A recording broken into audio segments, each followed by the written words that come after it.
ये चैलेंज किसी के लिए छोटा हो सकता है और किसी के लिए बड़ा, लेकिन आने वाले कुछ दिनों में हम इस चैलेंज को कंप्लीट कर रहे होंगे।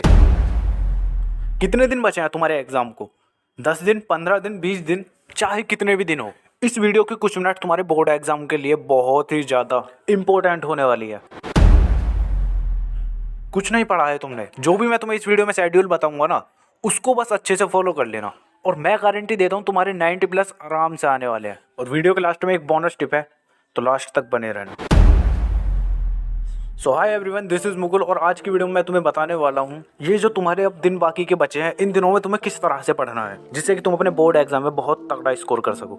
बिकॉज यार मैं नहीं चाहता कि अब तुम इधर उधर भटको या अपना टाइम वेस्ट करो। तो इस वीडियो को देखने के बाद तुम्हें किसी भी वीडियो को देखने की जरूरत नहीं पड़ने की। जो मैं तुम्हें इस वीडियो में बताने वाला हूँ उसको बस अच्छे से फॉलो कर लेना।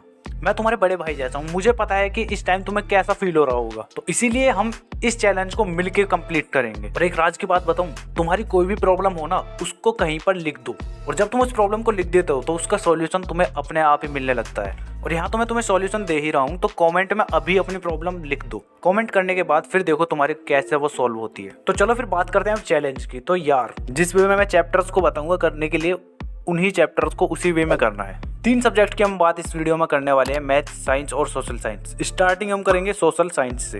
तो इस सब्जेक्ट में यार तुम्हें जो चैलेंज मिलता है उसे फॉलो करने के लिए तुम्हें इस रूल को फॉलो करना है, 8+8+6। तो अब ये है क्या? ये तुम्हारे चैप्टर्स हैं। तो जब भी तुम यार सोशल साइंस लेके बैठोगे तो सबसे पहले तुम्हें ये 8 चैप्टर्स करने हैं। इसी वे में तुम रिवीजन भी करोगे। तो जब ये तुम्हारे 8 चैप्टर्स हो जाते हैं उसके बाद फिर तुम्हें ये वाले 8 चैप्टर्स करने हैं। इनका भी तुम सेम वे में ही रिवीजन करोगे।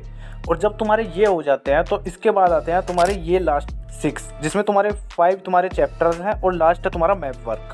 तो यार इन चैप्टर्स का सीक्वेंस इसलिए ऐसा रखा गया है कि इसमें तुम्हारे डिफिकल्ट चैप्टर भी एक ही साथ आ रहे हैं और इजी भी, तो तुम्हें इतनी डिफिकल्टी नहीं होगी। तो अब तुम्हारे पास 25 दिन है, तो एक चैप्टर को तुम एक दिन में करोगे। तो टोटल तुम्हारे 21 चैप्टर्स होते हैं और बाकी के जो 4 दिन बच जाते हैं उसमें तुम्हें करने हैं सैम्पल क्वेश्चन पेपर्स। और अगर तुम्हारे पास 20 डेज या फिर 15 डेज है तो ट्राई करो कि तुम 2 दिन में 3 चैप्टर्स निपटाओ। तो सोशल साइंस का तुम्हारा यही चैलेंज था। इसमें जब तुम ये वाले 8 चैप्टर्स करोगे तो तुम्हारी प्रिपरेशन अच्छी होगी। और जब तुम ये वाले 8 चैप्टर्स करोगे तो तुम्हारी तैयारी और तगड़ी हो जाएगी। और जब ये बचे हुए 5 चैप्टर्स और एक मैप वर्क करोगे तो फिर तुम फोड़ने के लिए तैयार हो।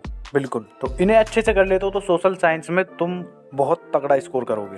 अब तुम्हारे माइंड में आ रहा होगा कि भैया ये तो हम कंप्लीट कर लेंगे, लेकिन प्रैक्टिस कहाँ से करेंगे? कौन सा सैम्पल क्वेश्चन पेपर लेना सही है? रिवीजन के लिए कौन सी बुक बढ़िया है? इन सब में अगर तुम्हें डाउट है तो इन सब के लिए तुम्हें ये 33 डेज चैलेंज बुक, जो कि तुम्हारी पढ़ले अक्षय की तरफ से है, ये बुक मुझे वन ऑफ द बेस्ट लगी। बिकॉज अगर तुम लास्ट डेज में प्रिपरेशन कर रहे हो ना, तो इससे बेहतरीन बुक तुम्हें कहीं नहीं मिल सकती। अब तुम्हें बताता हूँ ये क्यों बेस्ट है। तो देखो यार, सबसे पहले तुम्हें इसमें मिलेगा डे वाइज शेड्यूल कंटेंट। इसमें तुम्हें बता रहे होंगे कि डे 1 पर तुम्हें कौन से चैप्टर करना है, कौन से क्वेश्चंस करने हैं।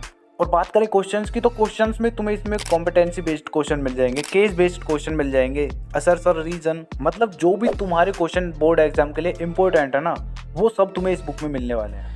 इसके बाद तुम्हें फ्लो चार्ट मिल जाएगा इसमें, जो कि तुम्हारा टॉपिक वाइज होगा और इसमें तुम्हें साथ ही में इन डेप्थ आंसर दे रखे हैं और साथ ही साथ तुम्हारे टॉपिक वाइज इसमें क्वेश्चंस भी दे रखे हैं, टॉपिक 1, टॉपिक 2, इस तरह से तुम्हें देखने को मिल जाएंगे। और बोनस के तौर पर तुम्हें इसमें न्यूमोनिक्स वगैरह भी मिलेंगे। और अगर तुम इस बुक को ले लेते हो तो तुम्हें सैम्पल क्वेश्चन पेपर लेने की भी कोई जरूरत नहीं है, बिकॉज सैम्पल क्वेश्चन पेपर भी तुम्हें इस बुक में मिलने वाले हैं। तो यार इतना कुछ मिल रहा है तुम्हें इस बुक में। अगर तुम इस बुक को बाय करना चाहते हो तो लिंक मैं तुम्हें डिस्क्रिप्शन में दे दूंगा, या फिर तुम डायरेक्ट अमेजोन या फ्लिपकार्ट पे जाकर बाय कर सकते हो।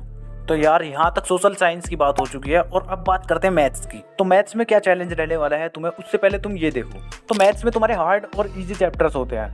इजी मैंने वो बता रखे हैं जो तुम्हारे थोड़े छोटे चैप्टर्स हैं और जल्दी हो जाएंगे, जिनमें तुम्हारा स्टैटिस्टिक्स आता है, पॉलिनोमियल्स आता है, पेयर ऑफ लीनियर इक्वेशन आता है, कोऑर्डिनेशन जियोमेट्री आता है, प्रोबेबिलिटी आता है और एप्लीकेशन ऑफ ट्रिग्नोमेट्री और सर्कल।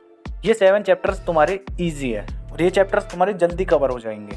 इसके बाद हार्ड चैप्टर की बात करें, यानी कि थोड़े बड़े चैप्टर्स जो हैं तुम्हारे, इसमें तुम्हारा आता है arithmetic progression, area related to circle, surface area and volume, quadratic equation, triangle और ट्रिग्नोमेट्री। तो ये 6 चैप्टर तुम्हारे बड़े चैप्टर हैं।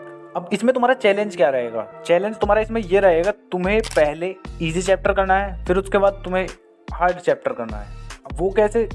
तुम्हें ये फॉलो करना है, जैसे तुम्हारा फर्स्ट डे होगा उस डे में तुम करोगे स्टैटिस्टिक्स उसके बाद सेकंड डे करोगे तुम अर्थमेटिक प्रोग्रेशन। इसके बाद करोगे तुम पोलिनोमियल्स और फिर क्वाड्रेटिक इक्वेशन। पोलिनोमियल्स तुम्हारा इजी, क्वाड्रेटिक इक्वेशन थोड़ा हार्ड। और फिर उसके बाद ट्रिग्नोमेट्री और एप्लीकेशन ऑफ ट्रिग्नोमेट्री, वो कंप्लीट हो जाता है। तो उसके बाद आता है तुम्हारा प्रोबेबिलिटी और फिर उसके बाद आता है ट्राइंगल। प्रोबेबिलिटी तुम्हारा इजी, ट्राइंगल तुम्हारा थोड़ा हार्ड। तो यही सीक्वेंस तुम्हें फॉलो करना है। फिर तुम्हारा सर्कल आता है, फिर सर्कल का आता है एरिया रिलेटेड टू सर्कल, फिर pair of linear equation in 2 variables, और उसके बाद फिर तुम कर सकते हो सरफेस एरिया एंड वॉल्यूम। और लास्ट में बच जाता है तुम्हारा छोटू सा चैप्टर जो कि तुम्हारा है कोऑर्डिनेट ज्योमेट्री। तो यहाँ तक तुम अब समझ चुके हो कि तुम्हें किस तरह से करना है, एक इजी एक हार्ड, एक इजी एक हार्ड, ठीक है। और डेज मैंने तुम्हें बता ही दिए हैं, कितने दिन तुम्हारे पास है उस सिचुएशन के हिसाब से तुम्हें ये चैप्टर्स करने हैं। और इन्हें चैप्टर्स को करना कहाँ से, अगर तुमने कुछ भी नहीं पढ़ा तो मैंने ये वाली वीडियो अपलोड कर रखी है, इस वाली वीडियो को जाके देख लेना। तो 2 सब्जेक्ट हम यहाँ पर कंप्लीट कर चुके हैं, लास्ट सब्जेक्ट बचता है तुम्हारा साइंस। तो यार साइंस का चैलेंज तुम्हारा इस तरह से रहेगा कि तुम्हारे पास 3 यूनिट है, केमिस्ट्री, फिजिक्स और बायोलॉजी। तो इन यूनिट्स में से तुम्हारा केमिस्ट्री में 4 चैप्टर्स हैं, बायोलॉजी में तुम्हारे 5 चैप्टर्स हैं, और फिजिक्स में तुम्हारे जो चैप्टर हैं वो है 4। तो टोटल तुम्हारे 13 चैप्टर्स हो जाते हैं। अब इन यूनिट्स को करने के लिए तुम्हें क्या करना है, तुम्हें एक यूनिट का एक चैप्टर करना है, उसके बाद फिर तुम्हें दूसरी यूनिट का फर्स्ट चैप्टर करना है, और उसके बाद तीसरी यूनिट का भी तुम्हें फर्स्ट चैप्टर ही करना है। तो समझे, केमिस्ट्री में तुम्हें करना है केमिकल रिएक्शन एंड इक्वेशंस, ठीक। बायोलॉजी में तुम्हें करना है लाइफ प्रोसेस, और फिजिक्स में तुम्हें करना है लाइट रिफ्लेक्शन एंड रिफ्रैक्शन। जब तुम इन 3 चैप्टर्स को कंप्लीट कर लेते हो उसके बाद फिर दोबारा से इसी लूप को चालू करो। केमिस्ट्री का तुम्हें करना है acid, base and salts, biology का तुम्हें करना है कंट्रोल एंड कोऑर्डिनेट, और फिजिक्स का तुम्हें करना है human I and colourful world. ये कंप्लीट हो जाता है तो उसके बाद फिर से इसी तरह से तुम्हें फिर केमिस्ट्री में करना है metal and non metals, biology में करना है तुम्हें रिप्रोडक्शन सिस्टम, और फिजिक्स में तुम्हें करना है इलेक्ट्रिसिटी। इसी तरह से तुम करते चले जाओगे, और फिर जो बाकी के चैप्टर बच जाते हैं उनको भी तुम इसी तरह से करोगे। अब इससे होगा क्या कि तुम्हारी इसमें सभी यूनिट कवर होती चली जाएंगी, सारी यूनिट का एक एक चैप्टर तुम्हारा कंप्लीट होता जाएगा। तुम्हें इतना हार्ड नहीं लगने का कि तुम केमिस्ट्री कर बैठे तुम्हारी फिजिक्स छूट गई या फिर बायोलॉजी छूट गई, इस तरह से नहीं होने का। तुम्हारे जो चैप्टर्स होंगे वो एक एक करके सभी यूनिट के कंप्लीट होते रहेंगे। तो यहाँ पर मैंने तीनों सब्जेक्ट के बारे में बता दिया है। इंग्लिश के बारे में तुम्हें एक ही वीडियो में कंप्लीट अच्छे से बता दूंगा, और फिर रह जाती है तुम्हारी हिंदी। तो हिंदी मैं तुम्हें पेपर से 1 या 2 दिन पहले स्ट्रैटेजी दे दूंगा, उसमें तुम बहुत तगड़ा स्कोर कर दोगे उसी स्ट्रैटेजी में। तो बोनस टिप ये थी कि यार तुम ये बताओ, पहले तुमने अपने आप को बोलना स्टार्ट किया कि हाँ मैं इतने परसेंटेज लेकर आऊँगा, तुमने अपने दीवार पर कहीं चिपकाया? और अगर नहीं किया है तो यार करो ना, अपने सबकॉन्शियस माइंड को ये बात ध्यान दिलाते रहो कि हाँ मुझे इतनी परसेंटेज लानी है, काम करो मुझसे। और अगर तुम पहले से पहले यही सोचोगे कि तो मेरे तो बोर्ड एग्जाम में कोई नंबर ही नहीं आएंगे, तो फिर तुम घंटा तुम्हारे कोई नंबर नहीं आने वाला। तो पॉजिटिव सोचते रहो बस। और कोई प्रॉब्लम है तो फिर मैं हूं ना, कमेंट सेक्शन में अपनी प्रॉब्लम लिख दो, या फिर मुझे इंस्टाग्राम पर भी तुम मैसेज कर सकते हो। बाकी का इस वीडियो को अपने दोस्तों के साथ जल्दी से शेयर कर दो, ठीक है। अपने ट्यूशन ग्रुप और स्कूल के ग्रुप में अभी शेयर करो। और स्ट्रैटेजी कैसी लगी अभी कमेंट करके बता दो। मिलते हैं नेक्स्ट वीडियो में, तब तक के लिए कीप स्टडिंग, कीप स्माइलिंग।